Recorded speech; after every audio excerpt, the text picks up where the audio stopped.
ఉన్న బంగారాన్ని విడిపించి ఆ రోజు ఆన్లైన్ రేటుకే మేము కొంటాం. Sharma gold company.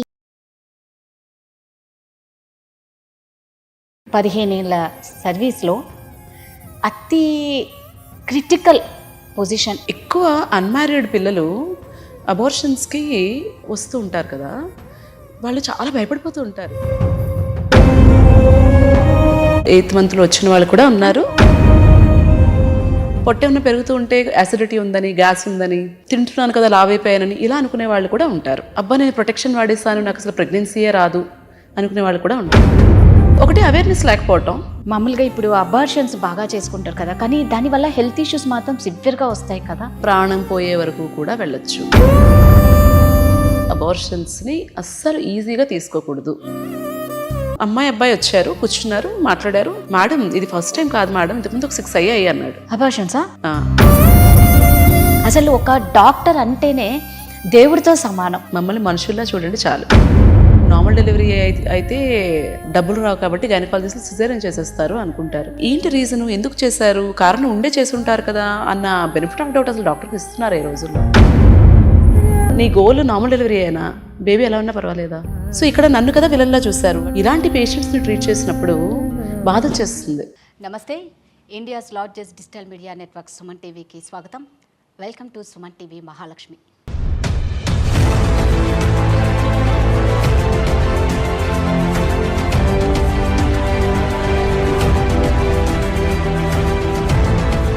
తల్లి జన్మనిస్తే డాక్టర్ పునర్జన్మనిస్తారు.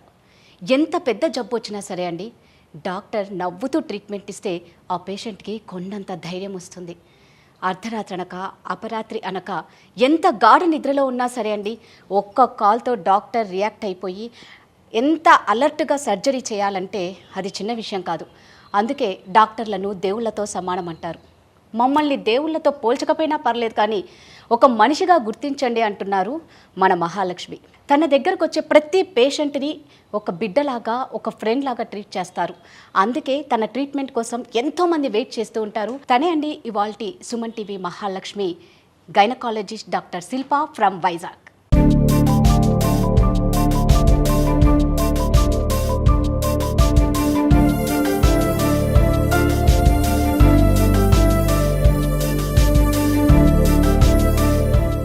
నమస్తే అండి.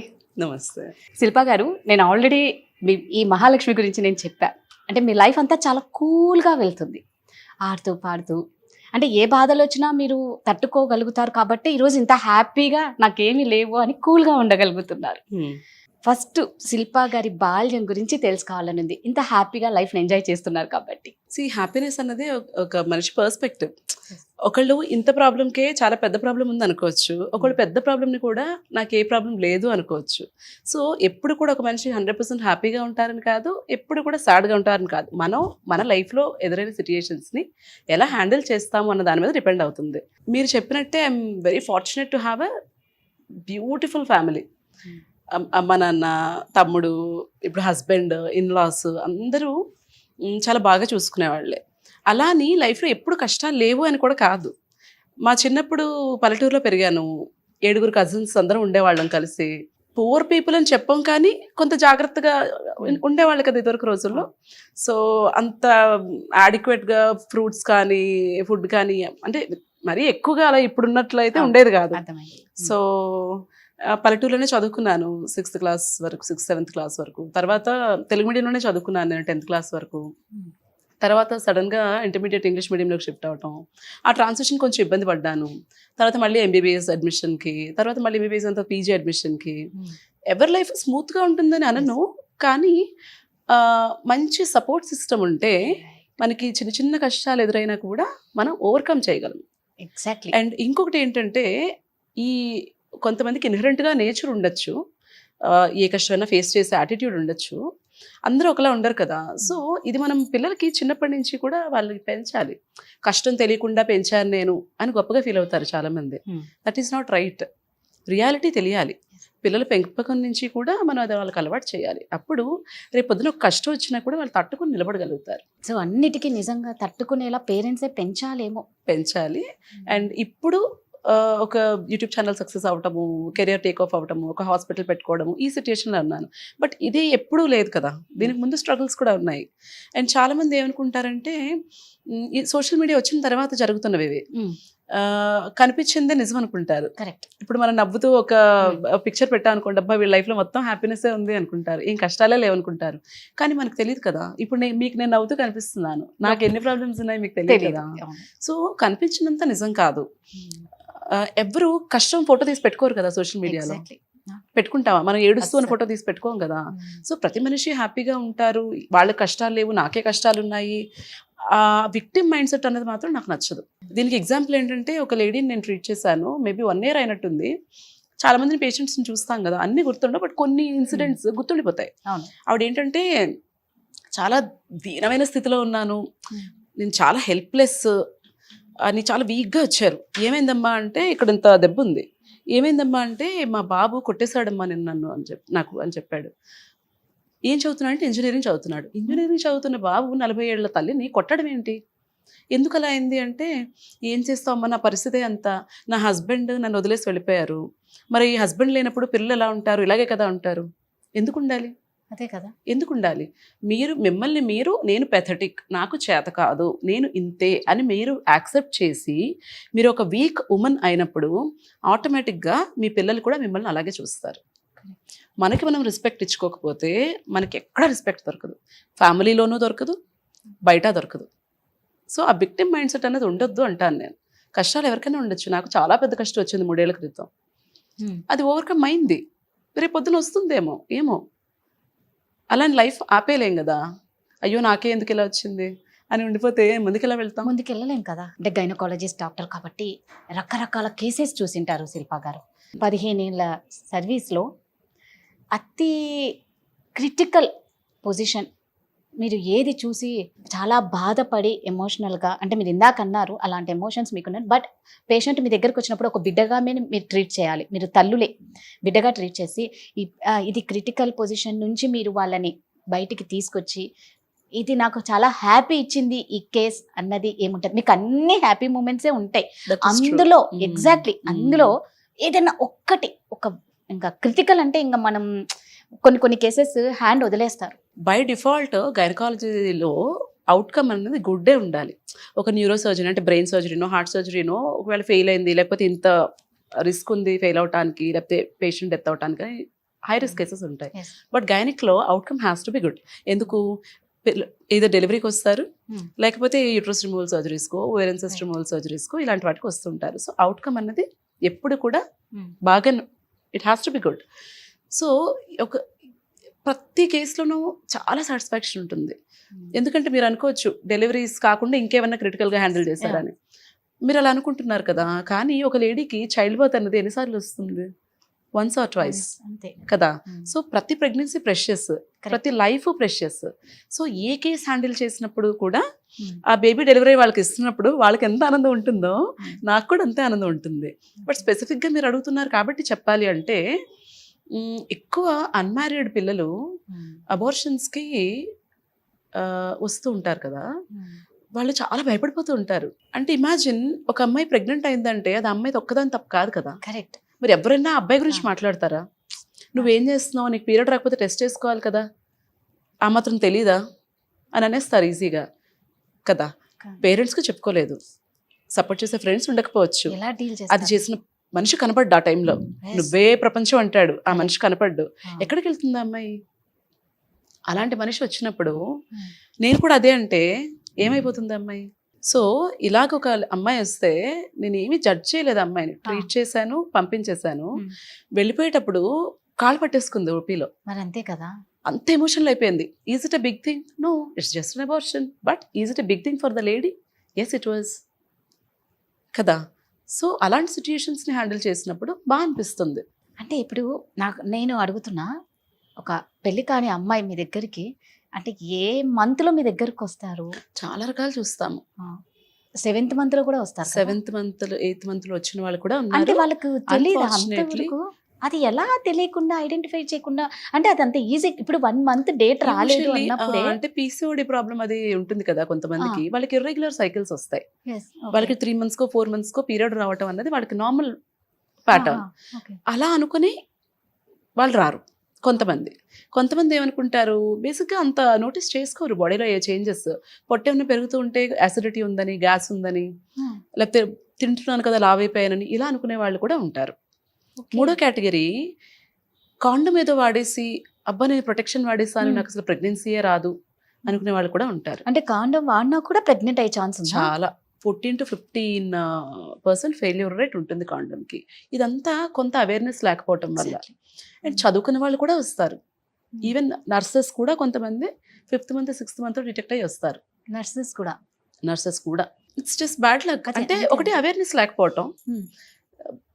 అండ్ సెక్స్ ఎడ్యుకేషన్ కూడా లేదు కదా, అంత అసలు. ప్రివలెన్స్ లేదు కదా మన దగ్గర. అవును. ఇంట్లో వాళ్ళు మాట్లాడరు, Exactly.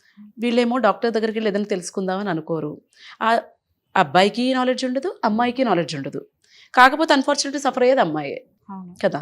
సో ఇలాంటి కారణాలు చాలా ఉంటాయి. కొంతమంది అమ్మాయిలు, పెళ్లి కాని అమ్మాయిలు, వాళ్ళకి తెలియకుండా 7th మంత్లోనో 8th మంత్లోనో వస్తే అప్పుడు వాళ్ళు ఏం చేయనీకి లేదు ఏమి కదా. చెయ్యలేరు, లీగల్గా కూడా ఏమి చెయ్యకూడదు.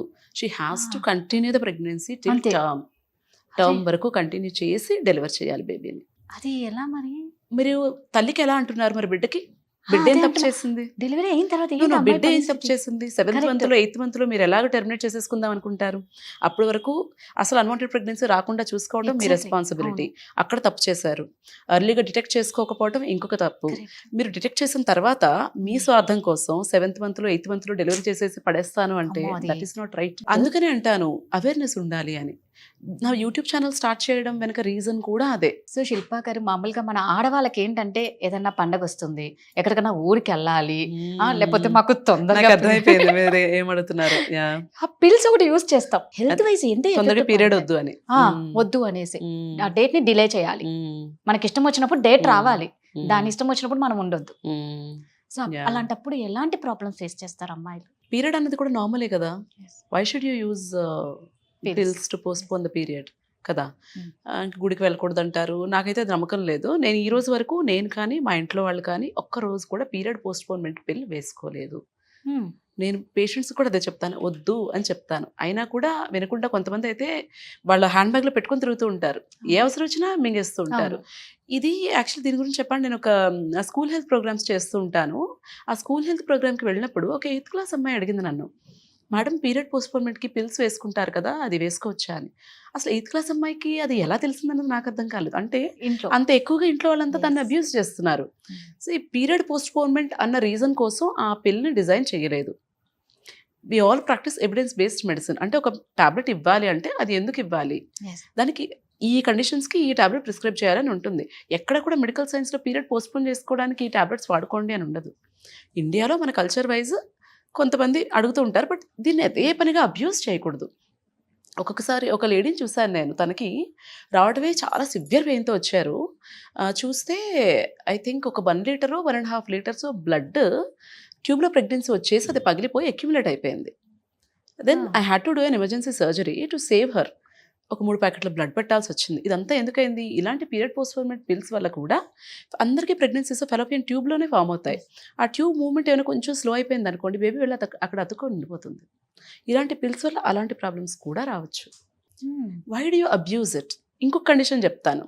ఒక అమ్మాయి పెళ్లి ముహూర్తాలు ఉన్న పిల్లలు వస్తూ ఉంటారు కదా, వాళ్ళు వచ్చినప్పుడు యూజువల్లీ ఏం చేస్తారంటే ఇంట్లో చేయాల్సినవన్నీ చేసేసి పీరియడ్ టైం కూడా దాటిపోయి లాస్ట్ మినిట్లో వస్తారు.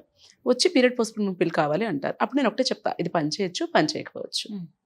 అలానే ఎక్కువ డోసెస్ వేసుకోవటము అది కూడా మంచిది కాదు కదా. ఒక అమ్మాయికి ఇలాగే పెళ్లి రేపు అన్నవరంలో ఉందనగా పాపం అమ్మాయికి ముందు రోజు పీరియడ్ వచ్చేసింది. నేను పిల్ పెట్టిన అమ్మాయికే. ఓకే. రావచ్చు, రాకుండా ఆపలేం కదా. If you come late are if the dose is not adequate, అది రావచ్చు. బికాస్ దట్ పిల్ is not design to do that. ఆ అమ్మాయి అయితే నాకు ఇప్పుడు చచ్చిపోవడం తప్ప ఇంకొక దారి లేదు, రేపు పొద్దుట పెళ్ళి ఉంది, నేను ఈ విషయం ఇంట్లో చెప్తే పెళ్ళి ఆపేస్తారు. వై? ఎందుకు ఆపాలి? ఎందుకు ఆపాలి? పీరియడ్ అనేది నార్మల్ కాదా? అంటే పెళ్లి పీటల మీద కూర్చోపెట్టారు కదా. అదే ఎందుకు పెట్టకూడదు అంటాను అదే నేను. మరి అదే మన ఎందుకు సంప్రదాయాలు పెట్టకూడదు? అలాగే ఉన్నాయి కదా. ఎందుకు పెట్టకూడదు? దానికి మరి ఆ పిల్లల్ని అంత స్ట్రెస్‌లో పెట్టడం మంచిదా? అది చెప్పండి పోనీ నాకు ఆన్సర్ ఇవ్వండి. లేదు లేదు ఓకే. నేను 100% అగ్రీ అవుతాను. మీకు లేదు. సెంటిమెంటల్ వాల్యూస్ ఉన్నాయి. లేదు. మీరు పీటల మీద ఆడపిల్లని కూర్చోబెట్టకూడదు పీరియడ్ వచ్చినప్పుడు కదా! మరి ఆ అమ్మాయికి అంత మెంటల్ స్ట్రెస్, సూసైడ్ చేసుకోవాలన్నంత బాధ కలిగించడం అనేది అవసరమా? Is it fair? ఖచ్చితంగా. మన సెంటిమెంట్స్ కోసం అమ్మాయిని అంత ఇబ్బంది పెట్టాలా మనం? అండ్ మీరు ఒక ముహూర్తం పెడతారు. ఆ ముహూర్తానికి అమ్మాయికి పీరియడ్ వస్తుందో లేదో తెలుస్తుందా? లేదు కదా! అంటే మామూలుగా అందుకే కదా మన ఆడవాళ్ళకి ముందు డేట్లు చూసి ముహూర్తాలు పెడతారు. కానీ ఇది న్యాచురల్ గా మన చేతిలో మీరు లేనిది స్ట్రెస్ ఇది. తీసుకుంటే గనక పీరియడ్ ఆ, డిలే అయిపోవచ్చు, టైంకి వచ్చేయచ్చు. కరెక్ట్. అది మన చేతిలో ఎప్పుడైతే ఉంది. కరెక్ట్ టైంకి రావాలి అనుకుంటారో అప్పుడే రాదు. రాదు. Right. హార్మోన్స్ అన్నవి మన బాడీ ఫంక్షన్ మీద, స్ట్రెస్ లెవెల్స్ మీద అన్నింటి మీద డిపెండ్ అవుతుంది. అంటే ఇప్పుడు నాకు ఒకటే డౌట్, మరి ఆ పిల్ల ఎందుకు చేశారు? ఆ పిల్ రీజన్స్ వేరు యూజ్ చేయడానికి. Okay. హెవీ బ్లీడింగ్ అయినప్పుడు వాడతాము, ఎండోమెట్రియం ఏమన్నా కరెక్ట్ చేయాలంటే వాడతాము. పోస్ట్పోన్మెంట్కి ఎవరు కనిపెట్టలేదే పిల్. దాన్ని దీనిగా యూజ్ చాలా ఎక్కువ అబ్యూస్ చేస్తున్నారు, పిల్లలకు కూడా అలవాటు చేసేస్తున్నారు. పోనీ ఇంట్లో పోనీ అమ్మాయి పెళ్ళి ఓకే మీరు అడిగారు, పెళ్ళికి వచ్చే చుట్టాలకి వాడేస్తున్నారు, ఆ చుట్టాల పిల్లలకి వాడేస్తున్నారు. ఎందుకు? మన ఇంట్లో ఫంక్షన్ ఉందంటే మనం మెయిడ్స్ చేత ఒక వాడించేస్తున్నాము. డోలో వాడినట్టే. That is not right. You should never abuse your body. Learn to respect your body. ఆ అమ్మాయి పెళ్లి క్యాన్సిల్ అయిందా? చేసుకుంది. మామూలుగా ఇప్పుడు అబార్షన్స్ బాగా చేసుకుంటారు కదా, కానీ దానివల్ల హెల్త్ ఇష్యూస్ మాత్రం సివియర్ గా వస్తాయి కదా. ప్రాణం పోయే వరకు కూడా వెళ్ళొచ్చు. అన్వాంటెడ్ ప్రెగ్నెన్సీస్, అబార్షన్స్ని అస్సలు ఈజీగా తీసుకోకూడదు. మీకు ఒకవేళ ప్రెగ్నెన్సీ వద్దు అనుకుంటే ప్రాపర్ బర్త్ కంట్రోల్ ఆప్షన్స్ ఏంటి అన్నది go to gynaecologist, discuss and use. మీకున్న సగం జ్ఞానంతో వాడేసి దానికి ప్రెగ్నెన్సీస్ తెచ్చుకొని ఏముందిలే అన్వాంటెడ్ ప్రెగ్నెన్సీ కదా అబార్ట్ అయిపోతుంది అని లైట్ తీసుకోకూడదు.